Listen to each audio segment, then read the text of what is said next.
Welcome to the Egg Whisperer Show, a program exclusively designed to promote reproductive health awareness and discuss fertility preservation options. Here is your host, the Harvard-educated fertility specialist, Dr. Amy. She's known as the Egg Whisperer. Fertility expert Dr. Amy Abazadeh. And you have yet another success story Just launched by an East Bay fertility doctor.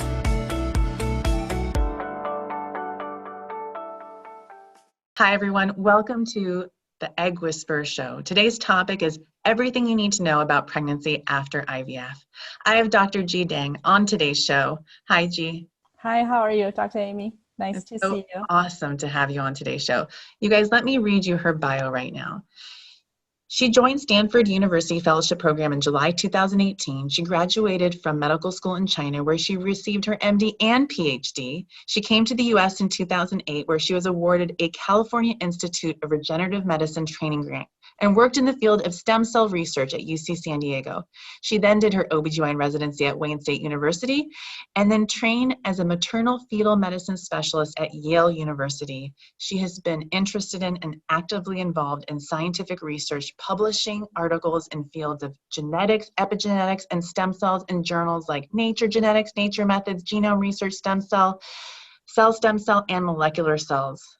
Thank you for being on today's show. I'm so glad you're here because we're going to talk about some of the questions that you guys all have. And I get these questions all the time. And so there's no better person than you because of your background to answer. So let's get started. Here's one question that everyone asks.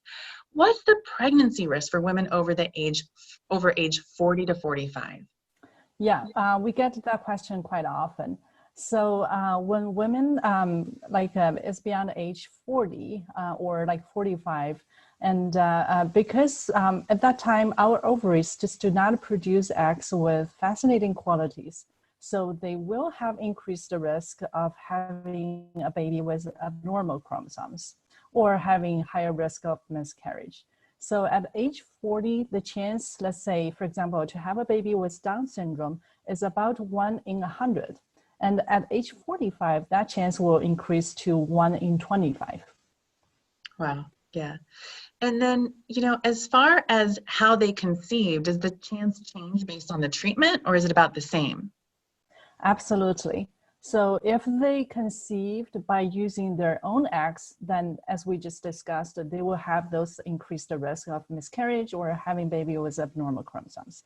But for women who's over age 45, then the likelihood to get pregnant with their own eggs are very small. So many women will use donor eggs to get pregnant. Mm-hmm. So with donor eggs, the age-related genetics are of the donor. So let's say if a 45-year-old woman is carrying a pregnancy from a 30-year-old woman's donated egg, the risk of a Down syndrome is that of the 30-year-old, which is only 1 in 800. So in that case, the chance to have a chromosome abnormal baby is low. And that's great because that just tells women out there that you can have a baby. I saw something funny on Instagram. There was a really cute picture. It said, all juice, no seeds. And the thing is, you don't need the seed to be, I'm not good at these analogies, but you know what I mean. And so you don't have regular periods to have a healthy pregnancy. There are things that doctors like us can do to, help your uterus grow a beautiful lining so that you can use a donated egg and still have a healthy pregnancy. And this can be for women over 40. But I want you to tell us, because this is a question that I know your patients get too, is what are the particular risks for these women related to pregnancy that they might see, especially if they're over the age of 45? Exactly. So regardless of how women conceived, either naturally or using IVF donor eggs, beyond age 40 or 45, they have increased the risk of certain specific medical conditions. For example, they will have twofold greater risk of developing gestational diabetes or hypertensive disorders or preeclampsia compared to younger women.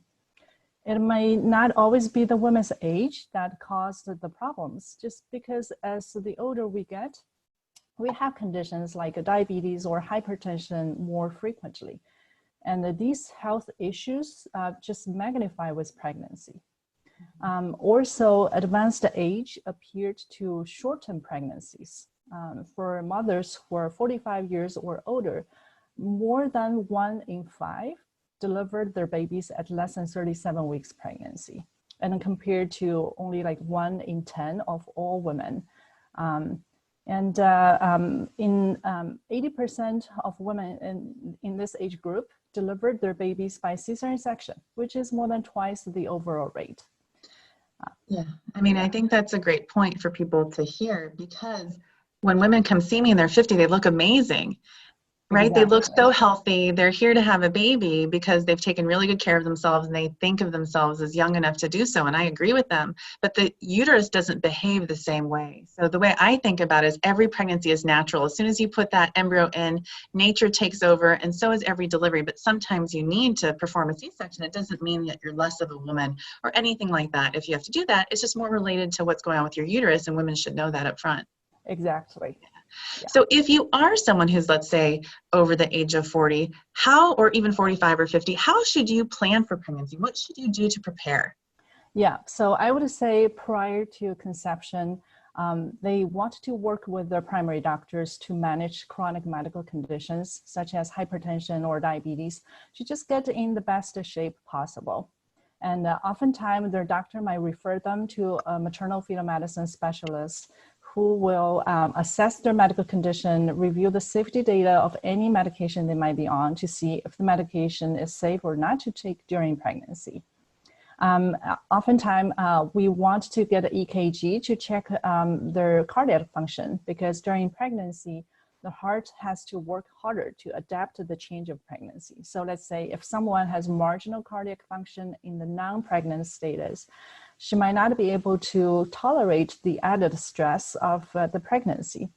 Work with their doctor and basically stay as healthy as they can, and make sure to take prenatal vitamins with folic acid, quit smoking, taper down the amount of alcohol intake, and keep as close to your ideal body shape as possible.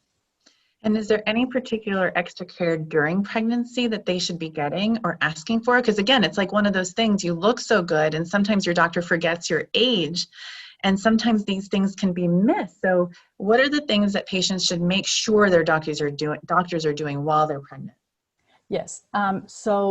Once they get pregnant, both genetic screening and the diagnostic testing, for example, non-invasive prenatal testing or chorionic villi sampling or amniocentesis, those things can be done to make sure the chromosome of the baby is normal, if the woman wants to find out that information.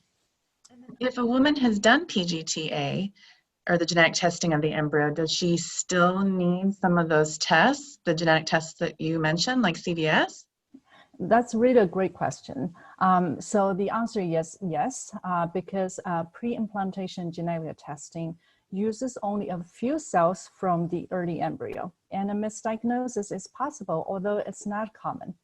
And the American College of Obstetrics and Gynecology did recommend that all patients who have had pre-implantation genetic testing still should be offered traditional screening and diagnostic testing for chromosome abnormalities. And what about ultrasound? You hear that some patients, like I hear some OBGYNs requiring my patients to have a fetal echo and others don't. What does the data show? Do all women who've had an IVF pregnancy need that? So actually that's recommended. Because there's a higher chance to have a congenital cardiac anomaly, like in IVF conceived babies. So that chance overall is 0.5% in general population, but in IVF pregnancy, that doubles. It's 1% in IVF pregnancies. So that's the reason we recommend fetal echo to all IVF pregnant women. Is there anything else on this checklist that women should know about so that they're making sure that their doctors are doing this for them? Yeah, so they might need early glucose screening testing based on their family history, personal history, or their body weight. And they will be closely monitored for high blood pressure and preeclampsia. And sometimes if they have any medical issues or concerns in second or third trimester, they will need additional ultrasound to monitor baby's growth, because low birth rate is another pregnancy complication that is more common in this age group moms. And I imagine low birth weight is also more common in twin pregnancies. And I'm sure you get this too. I mean, I have patients and of course I get it. Like they want a 2-for-1 or they want a twin delivery or a twin pregnancy. What are your recommendations around that? Yes, so I would say twin pregnancy is associated with almost all maternal and neonatal complications, except big size babies, because these babies are likely to be born prematurely. Only like 40% of twin pregnancies go full term. And the prematurity can lead to a number of problems. The baby might need respiratory support or feeding support because of immature lungs and the GI system. And also depends on the gestational age at birth. Babies who survive extreme prematurity are at risk for long-term effects. For example, cerebral palsy, developmental delay, vision problems, or hearing loss.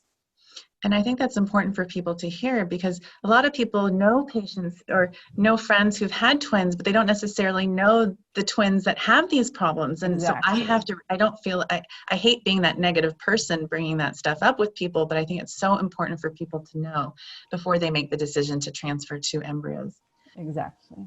Another question I get a lot, and I'm sure you hear this too, and I'd love for you to address this, is IVF with ICSI, does it really cause congenital anomalies or birth defects the way that it reads in the IVF consent forms that patients have to sign? Well, it's such an important question, but I think it's not easy to answer that question. Although most pregnancies conceived by IVF or ICSI had healthy outcomes, there have been some reports of increased risk for birth defects in babies conceived with IVF or ICSI. However, these studies and findings have not been consistent. So in 2016, CDC used the national ART surveillance data and linked with information from vital records and the birth defects registry for 3 states, Florida, Massachusetts, and Michigan, and studied assisted reproductive technology and birth defects in 4 million infants. And the data from this large population showed that if we don't look at birth defects that are associated with abnormal chromosomes, the overall defects chance, like to have non-chromosome defects was only 5.8 per 1,000 for ART infants, which is slightly higher than 4.7 per 1,000 for non-IVF babies. And babies conceived by using IVF were more likely to have congenital defects such as cleft lip, cleft palate, or congenital heart defect.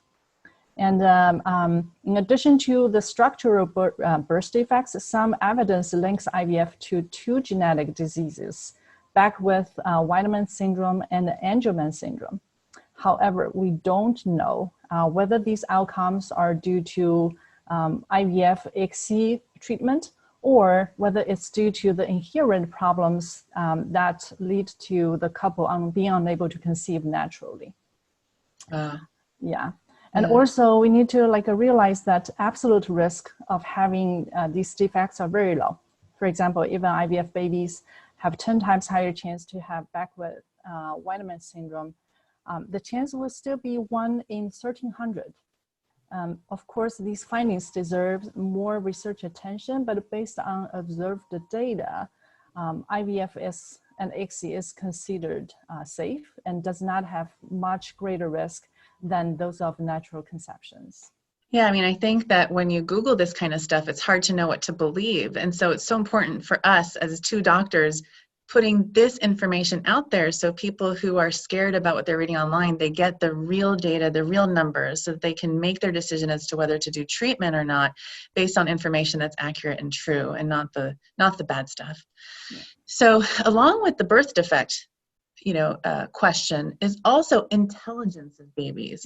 Are IVF babies not as smart or smarter, I'd like to think, but that's one question I get. Would ICSI affect the intelligence of offspring?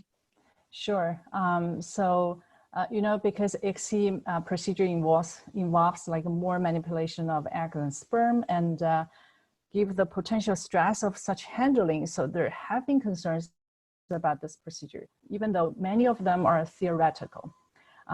As we just discussed, nowadays, many follow-up studies switched their focus to the developmental outcomes. Although several early studies with small samples suggested increased the risk of mild developmental delay, like 2% in ICSI baby versus 1% in natural conceived children at 1 year old age, data from many larger studies did not show difference in developmental outcomes when compared to the general population.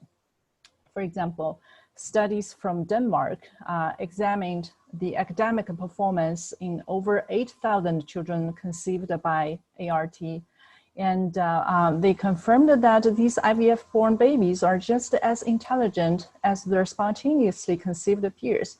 Not super kids, but certainly not worse off. And this was supported by many other multi-center studies in which children's development and behavior at 5 years old and 10 years age were studied. Also, some studies showed that the chance to have autism in children born with ICSI is not significantly higher than naturally conceived children. So I would say, based on data we have so far, ICSI procedure itself did not show to affect the psychological well-being, IQ, or cognitive development of children. Yeah, I would say that my patients are going to disagree. I think they do think their kids are super children. I love that you said that. Think that way, yeah. So how about medical health? Because, we talked about birth defects, we talked about intelligence, but this one thing that just keeps popping up online is cancer risk in babies born from IVF. Can you talk to us a little bit about that too? Yeah, sure. Just use the most recent article published in December last year. That paper basically used the data from more than 1 million children in Denmark. And they suggested that there was increased risk of a childhood cancer after frozen embryo transfer. And after that study was published, many internet articles you can imagine appeared with alarming titles such as "Freezing embryo doubles risk of IVF kids developing childhood cancer," or like children born with frozen eggs twice as likely to develop cancer. So this did cause a lot of anxiety from an infertility patient who had children with frozen embryo transfer or is planning to get pregnant with frozen embryos. And just 3 weeks ago, one article published on Journal of Assisted Reproductive Genetics pointed out significant flaws in the methodology and the interpretation of that study. So basically, when you use a large sample database to do data mining or data fishing, some dubious findings will turn up. You might find some things that shows statistical significance, but these findings might not be valid due to misinterpretation of data or might not translate into clinical significance. For example, in that study, women who conceived through frozen embryo transfer were compared with those who conceived spontaneously. There's so many confounding factors and a bias between two groups, which differ not only in the usage of a frozen embryo transfer, but also like distribution of parental age, diagnosis of infertility, use of infertility medications, etc. And in order to prove an association between IVF and childhood cancer, ideally, we would hope to have two groups of children who are identical in every feature, except the utilization of IVF. However, you can imagine it's impossible to find such a control group in which children were born naturally by infertile parents. So it's almost impossible to confirm the association between the IVF technique with those outcomes. And also, there's no evidence in animal studies suggested frozen embryo transfer would increase the risk of childhood cancer as well. In addition, when we consider the clinical significance of these findings, for example, due to the very low absolute childhood cancer risk, hundreds or thousands of frozen embryo transfers would have to be avoided in order to prevent one case of cancer. And there are numerous benefits of frozen embryo transfer, such as providing the opportunity for embryo banking and pre-implantation genetic testing, decreasing the risk of ovarian hyperstimulation syndrome, and improve clinical pregnancy rate in some population. We just cannot take away frozen embryo transfer because of this small dubious risk. Of course, we might be limited by knowledge we have today, but so far, I would say there's no good evidence supporting an association between frozen embryo transfer and childhood cancer. Yeah, I mean, that goes along the lines of what people read, that if you do IVF, you're going to have a baby with a higher risk of birth defects, your baby's going to have cancer. And so I'm so glad that we can talk about this and say, you guys, don't believe what you read, because we have, really good data to show that that isn't something that should prevent you, or that fear from using IVF to grow your family. So I'm glad we're able to talk about that. Exactly. So the other thing that I get asked a lot is, I'm putting all these hormones in me, Dr. Amy, am I going to give myself cancer? So does IVF treatment increase one's risk of breast or ovarian cancer? Yeah, we get that question very often. So studies in investigating breast cancer risks in women who underwent IVF treatment are not consistent. Most studies do not show an overall increase of breast cancer in exposed women. In 2018, there was one study linked the data of 2.2 million person years of observation and the risks of ovarian, breast, and uterine cancer in women who had the treatment with assisted reproductive technology. And no increased risk of uterine cancer or invasive breast cancer was detected in women who had assisted reproduction. They observed increased borderline ovarian tumor, but when they broke down patients' characteristics, they found that increased risk of ovarian tumors were limited to women with endometriosis or low numbers of children or both. And also they found no increased risk of any ovarian tumor in women treated because of only male factors. So which suggested that ovarian tumor risk could be due to patients' underlying health problems rather than assisted reproduction itself. Yeah. And for patients who were diagnosed with breast cancer, data showed that egg freezing or IVF treatment did not worsen the prognosis of cancer or result in relapse of cancer.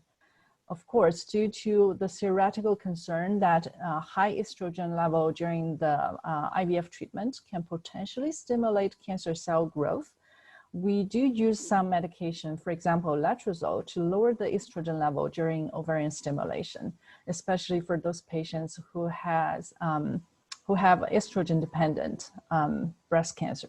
But overall, IVF is considered safe. And for breast cancer patients who need chemotherapy, they should not avoid a fertility preservation because of the fear that IVF treatment will make their cancer worse. Well, thank you. I mean, I really appreciate your very careful analysis and talking to us in a way that we can all understand. And for you guys that are watching, I'm going to put this all out in an article with links to the different studies so you can read, directly and learn more. And I'm sure that following Jie on Instagram or Dr. Deng, I follow her and I just feel smarter doing it. So where can patients find you? They can find my Instagram, Infertility, Dr. Deng. Yeah, awesome. I'm always there. Mm-hmm. Yeah, awesome. Well, thank you so much for all your work, all the research you've done, all the publications, everything that you're continuing to do to make it easier for women to do IVF and feel really good that what they're doing is safe. And thank you for all this information you've put out there for us. Thank you so much for having me here today. Thank you. You're welcome. You're welcome. Bye, guys. Well, have a great night. I hope you guys really enjoyed today's show, and I can't wait to see you guys next time. Have a great day. Welcome to the Egg Whisperer Show, a program exclusively designed to promote reproductive health awareness and discuss fertility preservation options. Here is your host, the Harvard-educated fertility specialist, Dr. Amy. She's known as the Egg Whisperer. Fertility expert Dr. Amy Abazadeh. And you have yet another success story. Just launched by an East Bay fertility doctor.